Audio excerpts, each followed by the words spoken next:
Time to go check on OPEC. First off, what is it? What does it mean? OPEC, O-P-E-C. Well, for the unknowing, the blissfully ignorant, they hear that and say, oh, the O must stand for oil because it's got something to do with oil, so it's oil something, something, something. Wrong! The O stands for organization. The PEC stands for petroleum exporting countries.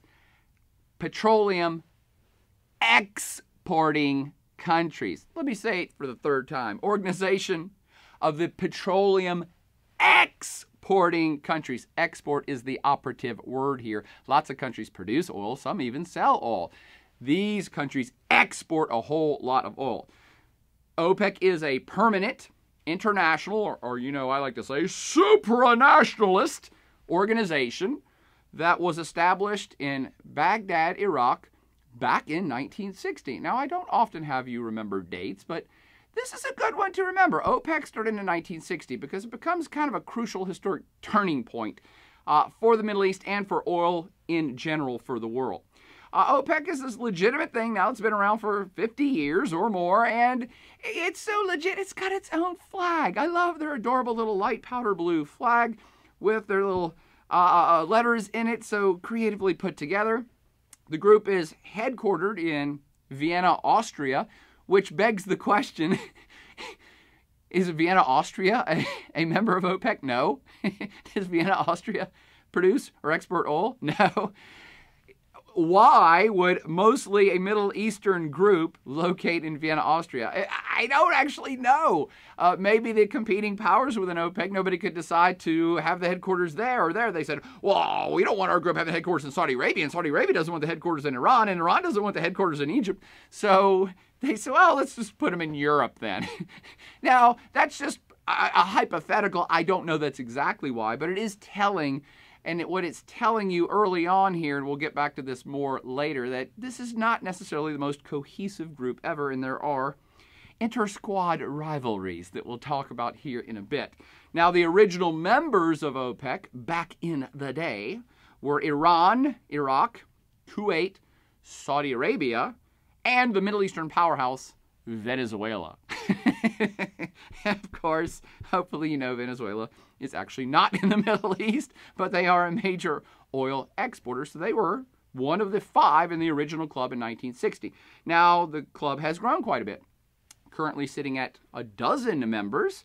It now consists of Iran, Iraq, Kuwait, Saudi Arabia, the classic Middle Eastern core, and now adding Qatar, UAE, Libya, Algeria, Nigeria, Angola, Venezuela, and Ecuador. In fact, there have been other countries that have jumped in and out of OPEC over the years as well. Indonesia springs to mind as a state that was in OPEC for a bit and then said, hey, yeah, well, we don't really need this club anymore. We don't jive with its mission, so we're bumping out. So the numbers have fluctuated, but it's an even dozen right now. Primarily Middle Eastern countries, which is why it always comes up when you hear the term OPEC. You're like, oh, the Middle East. There's a reason for that. It's mostly Middle Eastern countries, but not exclusively. Now let's get back to what is it? It is a cartel. A cartel or a coalition of oil producing and exporting countries. Now, when we think about cartels in the business sense, you often hear, say, the Mexican drug cartels or the Colombian cartel back in the day. Or perhaps De Beers, the diamond cartel. Cartels are business entities that control the lion's share of a single commodity and therefore can control the world market on it. That's pretty much it. In the United States, a lot of people would look at that and say, well, it's kind of like a monopoly. Yeah, it's kind of like a monopoly, and the United States in general is pretty anti-monopoly. We actually have laws against forming monopolies. So from the get-go, pure capitalism is kind of anti-monopoly, I should say states who want free market capitalism to flourish are kind of anti-monopoly, anti-cartel. And so when the world looks at this OPEC cartel that controls so much oil, they're like, they perhaps have a little bit too much power. But that's world opinion. We'll come back to that later too. This is a coalition of oil producing and exporting countries. But not just any oil producing and exporting countries. As you well know, A whole lot of countries around planet Earth produce oil, and a whole bunch of them actually export oil that ain't in this club, okay? Here is the twist that can't be missed in understanding OPEC. OPEC members are oil-producing and exporting countries in which the state owns and controls the entire oil production process. The government owns the resource, the government runs the business, and therefore the government makes all the money on it that goes into the government coffers. Make sense? Now, having said that, maybe this will make it more crystal clear. Could the United States of America ever join OPEC? I know the initial instinct people have is like, oh, of course not. That's OPEC's a Middle Eastern thing. No, not necessarily. Venezuela's in there. The U.S. could never do that because, well, why not? The United States is the second or third or fourth biggest producer of oil on planet Earth. Why couldn't the United States join OPEC? Here's why. The answer is no, but here's why. First off, does the United States export oil? No. They're out on that count. The United States is the biggest user of oil on planet Earth, and it's a huge producer, but then it sucks up all that it makes and has to import more. The United States is a net importer, not an exporter. So it's out of the club on that count. More importantly for you to know, the United States government does not own and control the oil resources of the United States. The United States leans towards the free market capitalism side of the spectrum. And so they're like, no, the government doesn't run that. It doesn't own that. You know who owns the oil in the United States? The landowners who own the land that the oil's under. And private businesses extract it. The government doesn't have anything to do with it except maybe tax it at the end of the year. So the United States can never join OPEC because it's not an exporter, nor is the U.S. the government controller of oil in its country. All OPEC members indeed are. So, in a kind of more modern twist of fate, none of the Middle Eastern countries in question, they didn't necessarily originally own and control their state oil resources either, and their state oil businesses. That's something that's going to kick in about the formation of OPEC in 1960. So let's get back to point. See, before all of those states nationalized their oil industries, you know what that means? It was Western companies, mostly American and British, that produced that oil, that pulled it out of the ground in those Middle Eastern states, and that made half the profits, or more in some cases. So it would be Western companies like BP or Exxon or SoCal that made half the money off that Saudi oil or that Kuwaiti oil or that Venezuelan oil. Now, granted, for those of you who are already thinking, oh, that's like economic imperialism, and the Western companies are just going there and taking all the oil from another country and only giving them a little bit of money for it. Pennies on the dollar. Well, keep it in mind, it was the Western companies that found the oil, that went and explored for the oil, that built the infrastructure for the oil, the refineries for the oil, and the transport access to the markets where the oil would be bought. So in a business sense, it's like, yes, Western companies largely controlled and made the lion's share of profits from Middle Eastern oil because they built the industries. But those contracts and concessions between state governments and those Western oil companies, they were crafted back in the 1930s and 1940s when all this stuff was new. So at the time, many of these Middle Eastern states were still British protectorates. All the small Gulf states, Kuwait, UAE, Qatar, those were all British protectorates, okay? They weren't even independent. So British companies obviously kind of did what they wanted to in the British protectorates. Two, even the states that were independent, like Saudi Arabia, which was independent since World War I, they were brand new states. They're brand new, inexperienced, broke, no steady income coming in. This is before the oil is discovered. So they're in a weak bargaining position. So when a rich Western company comes in and says, hey, we think there's some stuff going on here, and hey, you want to sign this contract that says if we find some oil here, we'll give you half the profits. What government wouldn't sign that? Because the profit potential of this petroleum was unknown, and the locals didn't know and didn't have the technology to figure it out, even if it was there, or what to do with it. So of course they signed these contracts saying, sure, you find some stuff and you'll give me half the money? Cool. Think about it. If an oil company showed up to your a house and you owned 100 acres in the middle of nowhere and they said, hey, well, we think there's oil underneath your land, we'll give you half the profits. I mean, are you going to go out and dig for oil yourself? Do you have the means to do that? Do you have the technology to do that? Do you have the way to refine it? Of course you don't. You're going to sign the contract. That's what most Middle Eastern countries did too. And the third part of that is these, as I pointed out, these Middle Eastern countries were totally dependent on the Western companies for the technology to even find the stuff, much less extract it, refine it, and do everything that had to be done. So at that position in the 30s and 40s, when people are poking around and starting to find oil in the Middle East, it's the Western companies that are doing it, and the contracts are written so that if we find something, us, Exxon, we'll take half the profits and Saudi Arabia will give you the other half. Or maybe we'll take 60% of the profits and we'll give you 40%. Maybe we'll take 70, we'll give you 30. See how that works? These Middle Eastern governments were still in a position of, well, we're going to make money for doing nothing. So sure, we'll sign, okay? But things change. As the decades start to roll by, 1940s, 1950s. Remember, they found the biggest oil field on planet Earth in 1948 in Saudi Arabia, that Ghawar oil field. 1940s, 1950s, 1960s. Several things in the Middle East switch up. Namely, after World War II, the British dropped the colonial BS and bail out of their Middle Eastern overlordship. Much the same way they did in many of their British possessions around the world, like what's now India, Pakistan, Bangladesh. A lot of the European powers are like, okay, it's World War II. We have to give up this nonsense we've been doing for 500 years of saying we own these other territories, so we're out. So now you have Oman, UAE, Bahrain as independent states making decisions for themselves and not at the behest of the British.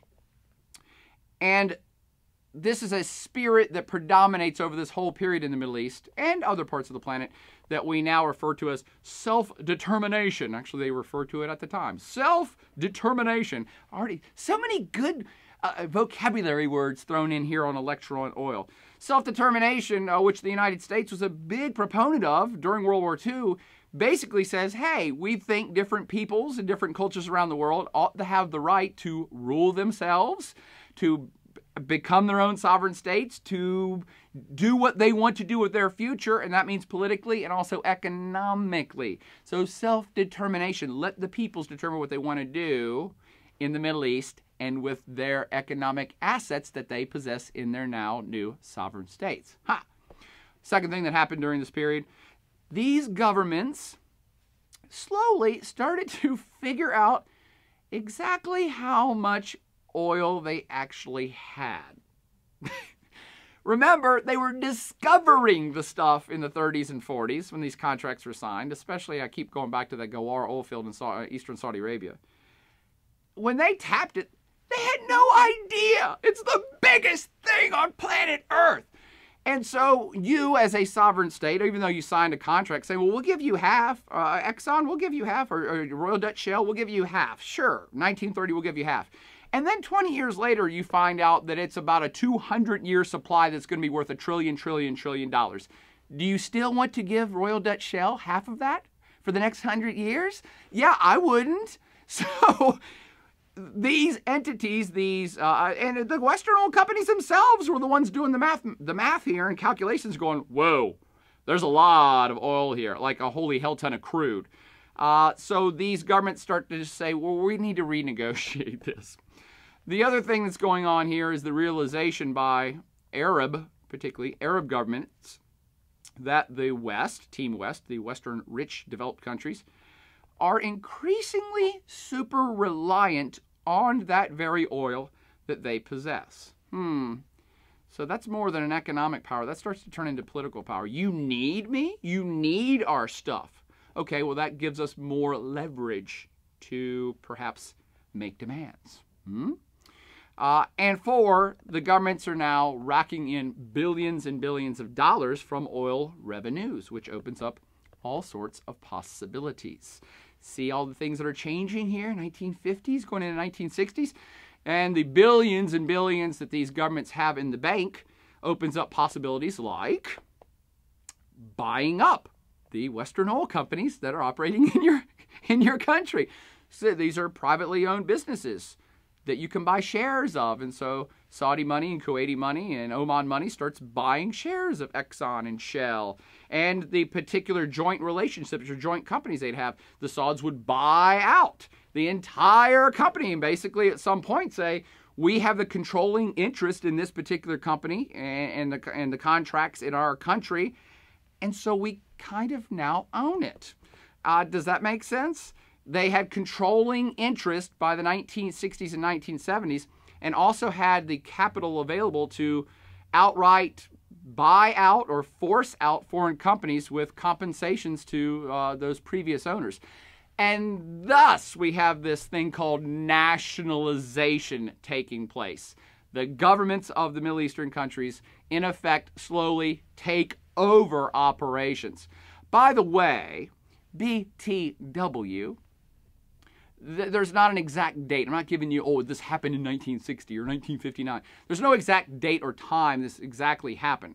It happened in different times in different countries. Some countries had full control of their oil industries by 1960, namely the ones that signed up for OPEC. Others had majority control, okay, of joint industries extracting oil in their countries.